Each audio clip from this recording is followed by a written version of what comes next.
Well, thank you, sir. Appreciate you sitting down with us. Dim problemo.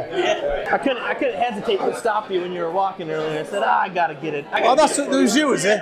I just came out of a massage and I just woke up and I was like, I was having a good old rub down, like. I was talking to my dad and I was like, oh, speaking of, there's Gerwyn Price right there. So, anyway, Jen, you want to start off again, or do you want me to? Well, I'm curious. Do you ever get a massage before competitive play? Because that sounds kind of. I have done before. I can remember a time I was out in Dublin and I was struggling with a bit of tightness in my arm and in my back as well. And I went in to see the physio, and he was actually a physio of one of the professional rugby teams out the Ulster.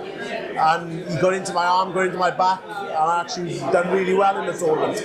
I think I actually got to the final. So yeah, I was superstitious. I was going back to him every day before the game. Oh, nice. That's an expensive superstition, but. Well, it wasn't too bad. It was only about, I don't know, 25, 30 quid, which was well worth it when I was winning each round. So it was good.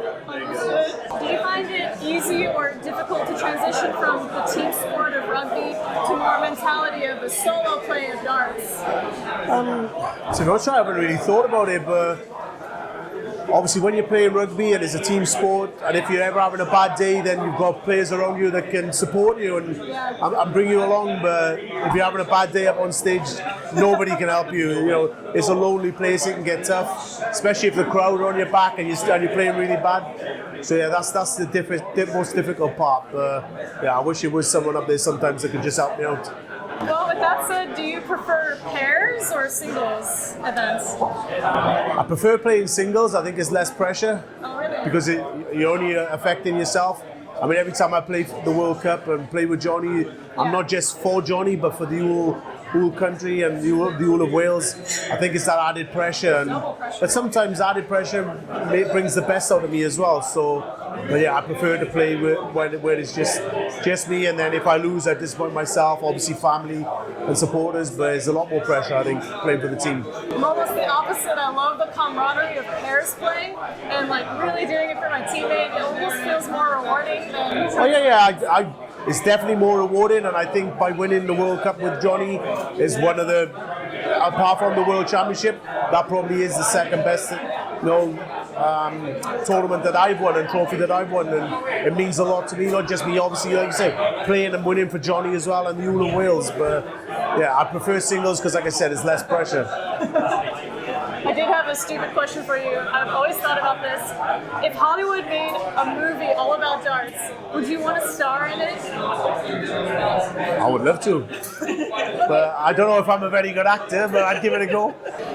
So I wanted to ask you about kind of the North American scene. Well, first off, you're playing at MSG, Ollie Frazier, WrestleManias, basketball events, major basketball events have been played there. How does it feel to step on that stage? Yeah, I mean, I was only watching Joe Frazier and the Ali said one fight, and I mean, for me personally, to be playing there is one of the biggest achievements that I'd ever have.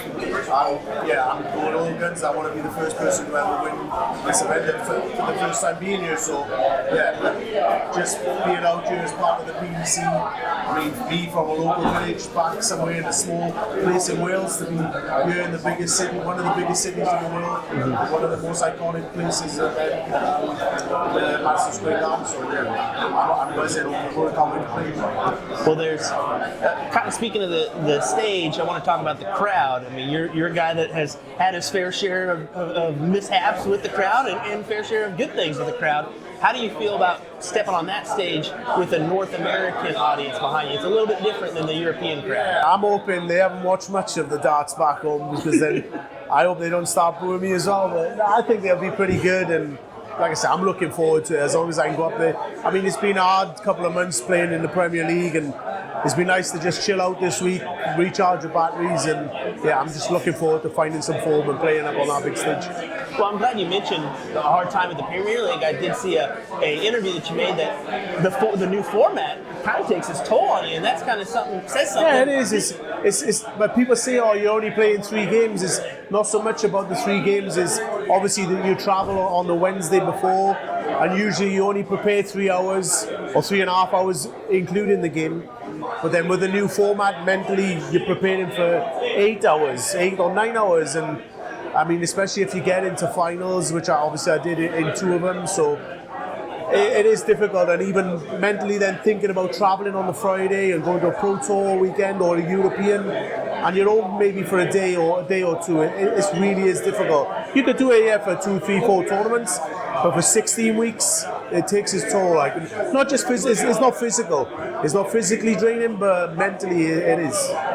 It's just the travel and the constant get up and go. If it was the fact of just going Premier League, yeah, play 3 games and then going home or chilling out for a couple, but it's not. You roll into the next one and the next one. You're home for a day, back to Premier League, and it's a constant roller coaster. And yeah, people might think, oh, it's only 3 games, but it's a lot more than the 3 games. It's the traveling, it's everything together. But yeah, we'll stick at it. Well, I got one last question for you, if you don't mind. Where, with the rise of darts here in North America, you see with 4 tour card holders from North America now, do you think we see a top 32 North American player with the tour card here in the next 5 years?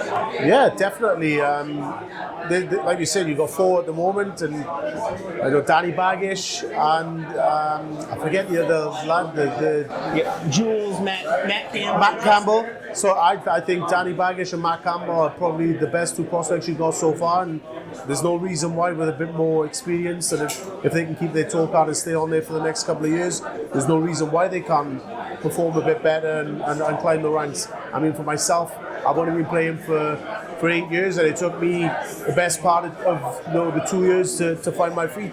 So I think next year is their second year, so that could probably see the best of them, and hopefully they'll rise up into the top, because that will help promote darts more over in North America and everything. So yeah, they'll be really good. Awesome. Well, thank you for your time, Gerwyn. Appreciate it. Definitely means a lot. Thank you.